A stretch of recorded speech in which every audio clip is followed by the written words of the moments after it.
right, Uh, Mark or Dr. Browning. How I feel about like that, it's huh? I feel like I can call you Mark. Yes, But you please. are now a college president, so you have earned that title. I'm very excited to have you on the podcast today. Thank you for joining. Oh, it's my pleasure. I've been looking forward to this. This is Oh, good. Well, I'm so excited to have a conversation with you because you have such an incredible background. You and I have known each other for a long, long time. Yeah, we were both And very young kids at one point. yes. Yeah. And you've had a really interesting career where you've done a lot in the college space, but you were a marketing director at a community college and now are a president of one. And I think that journey is going to be something that our listeners can really learn from. Yeah, it has been one that it would be hard to map out at the front end to end up here, but somehow we have managed to navigate it, and it's been a great adventure all along the way. Absolutely. Okay, well, I have so many questions for you, but before we get started, why don't you tell us a little bit about yourself, Yeah. who you are, what college you're with, and then we'll dive into our conversation. Sure. So my name is Mark Browning. I am the president of Blue Mountain Community College in lovely Pendleton, Oregon, which if you do not know your Oregon geography, we're in the northeast part of the state, very close to the Columbia River and kind of close to the nexus of Idaho, Washington, and Oregon, where they all come together. The really cool part about our area, it's geographically, it's a really cool area, but we're 45 minutes from Walla Walla, an amazing wine country. So that's a plus. Yeah, it's a small town. We're out on the rolling wheat fields. We're on the east side of the Blue Mountains, but the west side of the Cascades, and we fall into this just beautiful rolling kind of dry farm wheat fields. So agriculture is very big here. We do actually quite a bit with data storage and Amazon Web. So we do a lot of cloud computing courses here. And then it's the rural interior West. So cowboys are still big here. It's not uncommon to actually see someone riding a horse around town. So it's kind of a fun combination of things. We have a really large service area.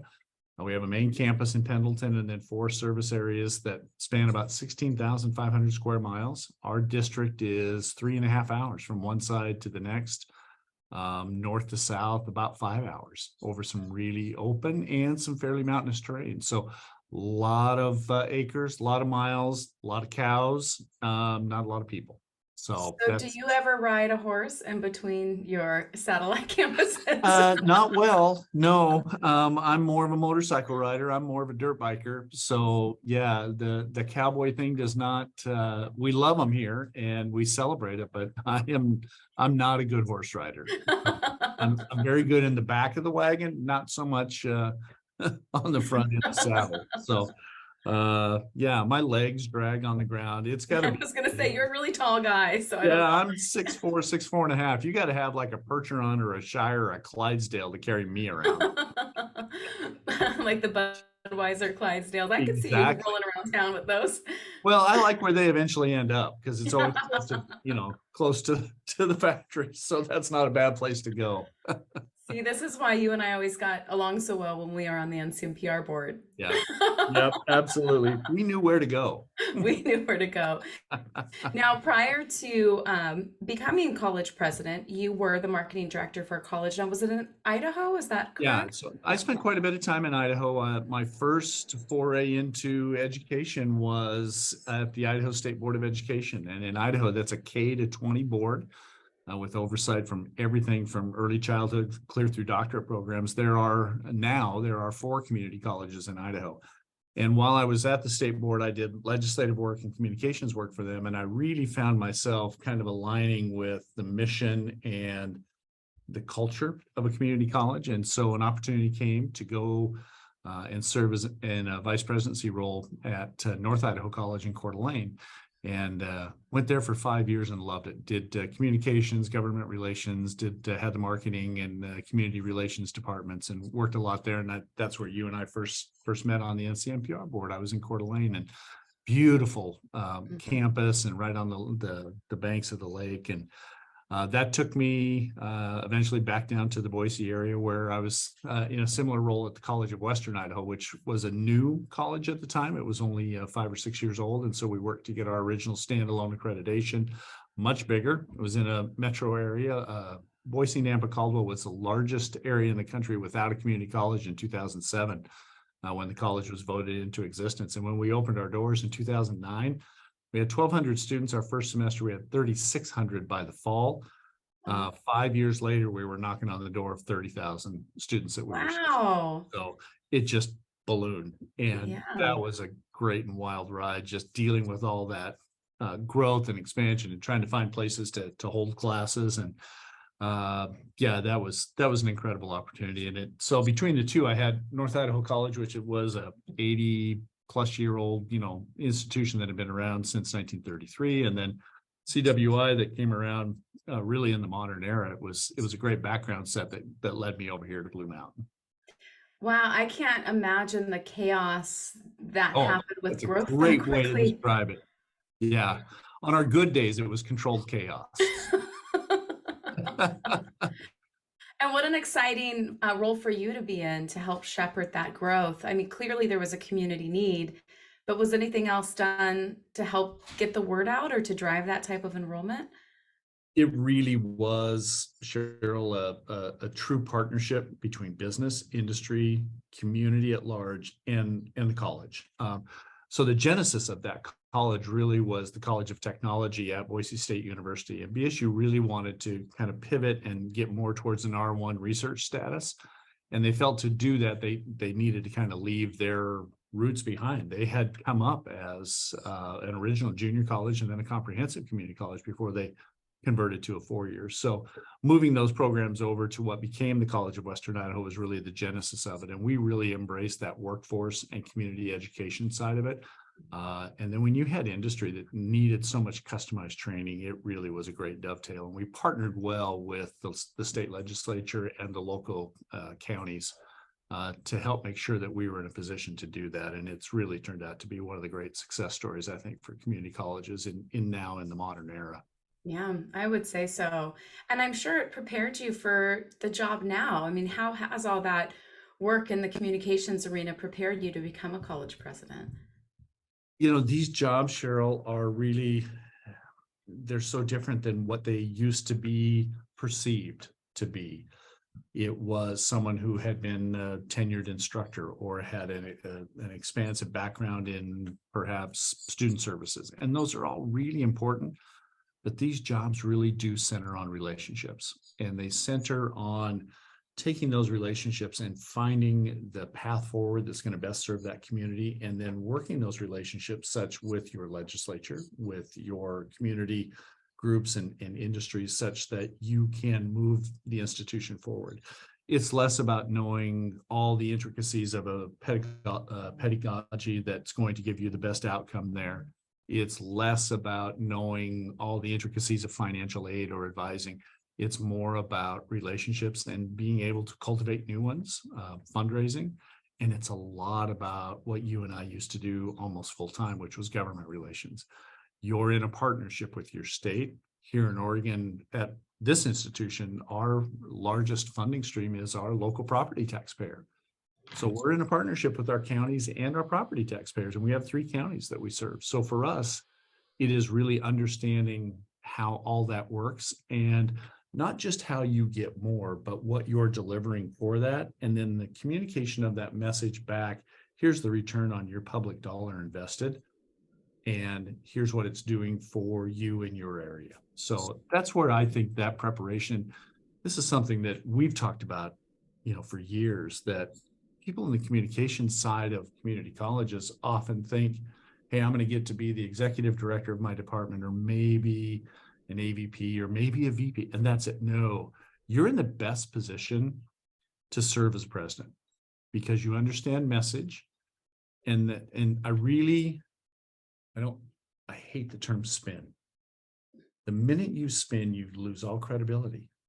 But an ability to message and understand what the message is, what it needs to be, and how to effectively communicate that, I think that puts you in the best position, and the skills that you acquire as a marketing and communications person, you understand messaging, you understand markets and communities. And, I just for years tried to get communications people to embrace the role of government relations. I'm like, I don't like politics. I don't want to lobby. You're not lobbying. You're just communicating to another audience, that legislator or that committee or that the House or the Senate or whatever it might be. That's just another audience. You're already doing the work. You should get credit for what you're doing. So that, I think, is probably the best preparation. That and being able to just, sit and talk or stand and talk. Know your institution and not just one side of it. I love that focus on relationships. I remember when I was an interim director at Maricosta, and then I had to apply for the permanent job. And one of the questions in my final interview was about government relations and what is the most important thing in government relations? And my answer was relationships. Yep, absolutely. Because we had formed great relationships with our local legislators. So when we needed something, they were there. If we had a big event, they wanted to show up. We had a state assembly member who came to every single one of our citizenship ceremonies so he could hand out the citizenship certificates, and it was such a meaningful thing to the students. And all of that was because we had invested time and resources into building relationships. You had the credibility with that assembly Exactly. person. And that integrity and credibility build that relationship. And that's where I think the value comes from communications people engaging in that work, because you understand that that's your capital. That's Yes. what you have to work with. Yeah, and I didn't know, and neither did my college president, every single assembly bill that was being voted on in the education world, or there wasn't need for that level of knowledge. But he would call us because he needed an example for a speech. We would jump on it because what a great opportunity to be showcased. So it's perfect. When you have that relationship, you really can lay back in the areas where there's just not some space or a need for you to be there. Knowing that really helps build you more capital, because you're not in there messing around when there's really no role for you. Now, I know I have spoken over the years with a lot of either AVPs or even some deans of communications, because that's a popular change that's happening in California as directors moving into dean roles. How important was your doctorate degree in your pathway to becoming a college president? Is that something you would recommend to others looking to make that move? I would, and it's my path in higher ed is I am the quintessential first gen non-traditional. So I did not start my undergraduate education until I was 39. Married. Oh, wow, really? You were an old man. I was an old man. Absolutely. No, you're to absolutely be 39 right. again. Kim and I had our youngest son was 5 months old when I started classes at Idaho State University for my mass comm degree. Wow. And had no idea at the time that I would ever be in education. But I would give someone a similar amount of advice that someone gave to me, and I completely just threw it aside when they gave it to me. I finished my undergrad, and 2 years later went to work at the state board, and they immediately you got to get your master's, got to get your master's. I'm like, no, I am done. I'm in my mid 40s here. My kids are going to go to college, but working in education, I saw the validity that advanced credential would give you. And once I started the coursework, I enjoyed it, because the master's degree for me was about the industry and what we're working in. I did mine in public administration, so it was very applicable. I enjoyed that part of it. Maybe not some nights writing the long papers, but I'm past that now. When I got done, someone said, oh, you need to go enroll in the doctorate program right now. And I'm like, why? This is as far as I want to go. I don't aspire to be a president. I don't want to be a provost. I don't want to do those things. I just want to do my thing. And my best friend talked me into it. He said, hey, we're going to go. And this. So we took the 1 credit introduction class, nearly got thrown out because we're a couple of kids and, can't control ourselves. And we were disrupting class. And it was a Zoom class back in 2013. And I thought, why am I doing this? Why am I away from my family 2 nights a week when I really don't want what the end outcome is? So I dropped out. I dropped out, and our youngest son was in middle school. And I thought, you know what? I worked in media for 23 years, worked nights, missed a lot of ball games and piano recitals and Cub Scout pack meetings and those kinds of things because I was working. I thought, I'm not doing that again. So dropped out. And, you have a 7th or 8th grader, you understand middle school. There comes a I point when they understand don't middle school. want you around. And Right. for us, with our youngest, that got to be at about the time in his sophomore year of high school. And then at that point, I was thinking more. I'd had a couple of mentors who had said, look, given the background, this is where the industry is going. And I went, all right, I'll give it a whirl. So we jumped in January of 17, and I did coursework straight through for 3 years. Pandemic hit right as I was taking my comps and starting dissertation. But I would encourage, if you have any thought of a future in higher ed, work towards that. You don't have to bomb through. Keep working one class at a time. Lifelong learning will keep you sharp. You taking a class helps align you with that student that you might be trying to help, or that other colleague and peer that you're working with who's trying to do that. It gives you, a point of alignment. And I think it's, yes, there are things that you learn. And certainly in this position, there is an amount of credibility that comes from, hey, they saw it all the way through. They made the commitment. They made it work. And I still get a little freaked out when people call me doctor. I still like, are you kidding? No, really? So it's just Mark. Well, great advice. I've always thought about doing a doctorate myself, but it has to be like you. It has to be when the time is right Yeah. and you can throw yourself into it. Because with children, Oh, there's no well, way. and you own your own business. Mhm. These are demanding positions. Yes. And I was fortunate in that I had everything but my defense done when I came here. And so I was just finalizing some of the editing. It would be really difficult at your level as a business owner, at this level as the CEO and president of this organization. The demands on your time are such that you don't have a lot of extra time. So my advice, don't wait till you're 39 to get started, and get after it. Though I think the other lesson is even if you are 39, it's Yeah. not too late to get Yeah, started. absolutely. And I have very few regrets. I wish there had been a community college in my community to be able to do that first 2 years of coursework. I think I would have done better. As it was, I was dedicated, I dialed in, and Idaho State University was wonderful. And they have a community college mission within their College of Technology, but my general eds were all, I sat in the big lecture room with 150 other students in biology 110 and watched Captain PowerPoint up there on the stage going through his flight plan, of his PowerPoint, and went, I was just as lost as the 18-year-olds. I think a Yeah. community college would have been wonderful to have that access. Yeah. Well, now that you are president and you do have such a demanding schedule, I don't believe you have a marketing director, right? Is that position We vacant just at your barely added college? one back. So yeah, Blue Oh, Mountain has been great. through a wild journey. At one point, we were about 4,500 full-time equivalent. So kind of medium, right in the middle of the pack with the Oregon schools. From essentially the end of the Great Recession, so 2011, 2012, until coming out of the pandemic in 22, 23, no Oregon school lost a bigger percentage of their enrollment than Blue Mountain. We are a third the size that we were. Right. A number of really intense and deep cuts took place in the institution in 20 and 21. I got here mid-21. We had to do some more last spring. I am very happy to report that this year we'll hold a budget steady.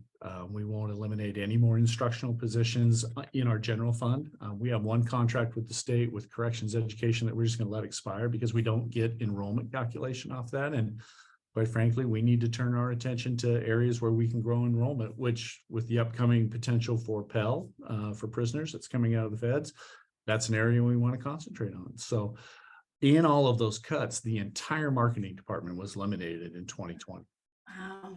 So when I came here, there had been random things done and people are trying hard, but this is a skill. It is a learned talent to navigate all the different avenues that are available to us now as marketers, between digital and all the different things that can be done and how and when. And really nothing had been done for a year and a half. And here's enrollment floundering. So one of the first things we did is go to work to find the money to replace that position. And we got a person in at the start of last year. It took us a year, right?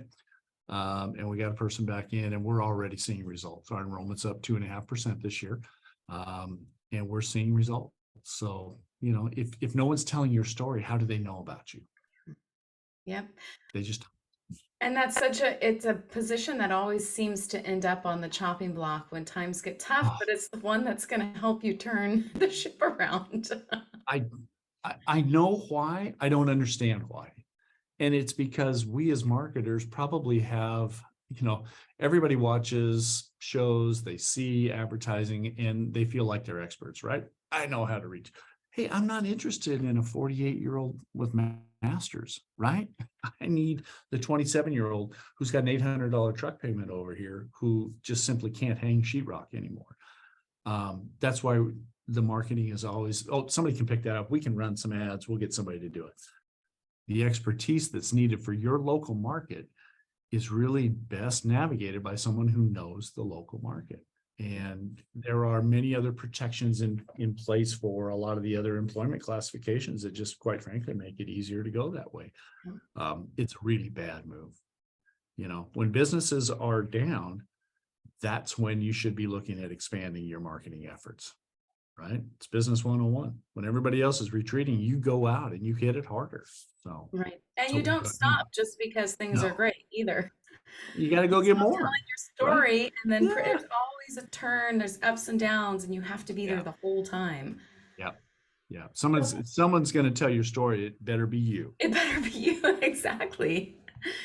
How does a marketing director now that you're a college president with your crazy schedule, how does that position support you and your goals? What are some advice you would give to maybe somebody new in a marketing position on how they can prove that they're valuable and serve their president?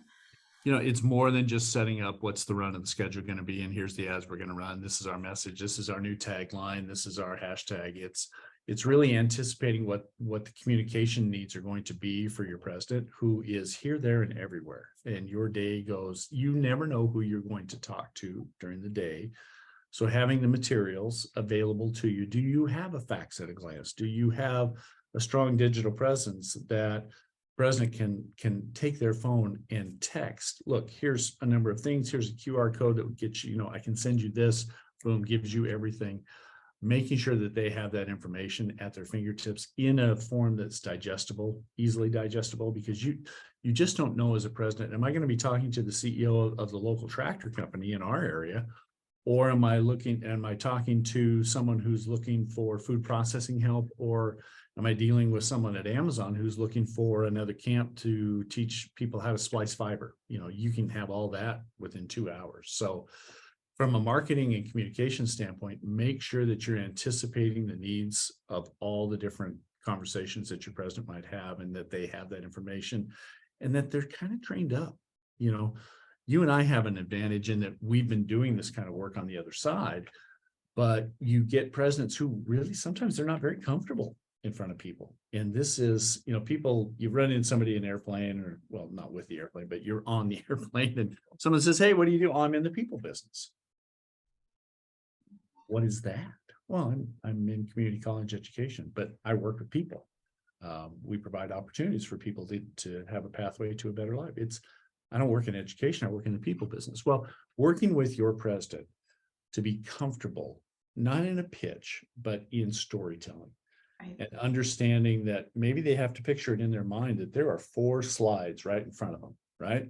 This is where I set up my story. This is where I introduce my characters. Here's the conflict. Here's the resolution. And slide 5, how do we get you into a class today, right? Because it's all about enrollment and retention. So I think training storytellers, trying to get everybody on campus to understand that enrollment is just not the marketing and recruitment department's job.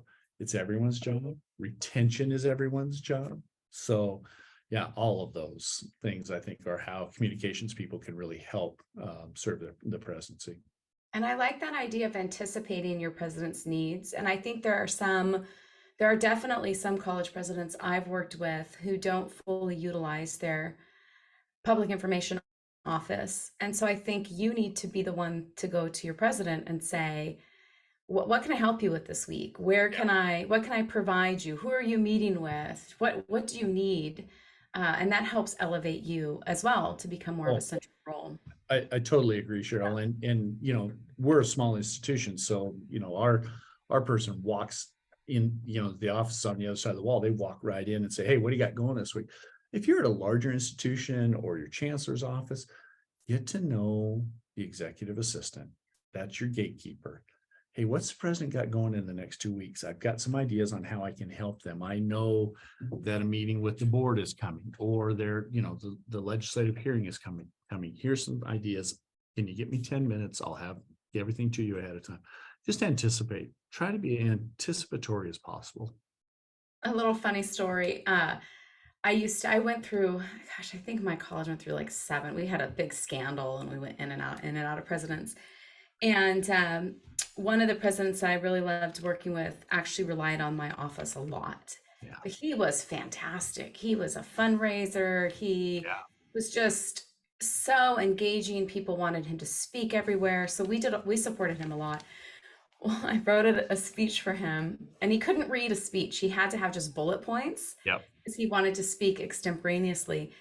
And it was a timed speech. He only had 20 minutes, and he was very verbose. So I literally wrote in one of the bullet points, I wrote in all caps, do not go on and on here. And then, Good and then advice. he read it while he was speaking. Oh, that's funny. He looks at me and he goes, do not go on and on here. And he looks up, he goes, oh, that was my PIO wrote that. He's like, she knows me so well. Oh, that's funny. I like it. Funny. So anyway, I learned a lesson. Good advice, by the way. He did speed it up after that, but it was like a 400-person audience, so it got a good chuckle. Oh, that's funny. I think it's so rewarding as a marketing director, PIO, when your president really leans on you. That's a very rewarding part of your job, is I think to serve in that capacity. So, and now that I'm on the other side of it, it is such a wonderful, it's not a crutch, but what a wonderful partnership to know that you have a person that you can work with, that you don't have to figure everything out yourself, right? Hey, we got this coming up. I'm kind of thinking this. What are you thinking here? We do Pendleton is very traditional in a lot of ways. Local over-the-air radio is still very, very big here. And we have a local station that does a half hour every morning, 5 days a week. And they do something called the coffee hour. And even though it's a half hour, and various people. So I know second Monday of the month, I got it, 8:30 to 9, right? What are we going to do for coffee hour? What's going to set us up best? What do we need to be talking about? Rather than reacting, how do we act and get proactive? So having those kinds of conversations ahead of time, wow, the value of a great communications person, you just simply cannot put a value on it in my mind. that's great. That's the clip we're going to use. I love it. There's your soundbite. Yeah. That's the soundbite.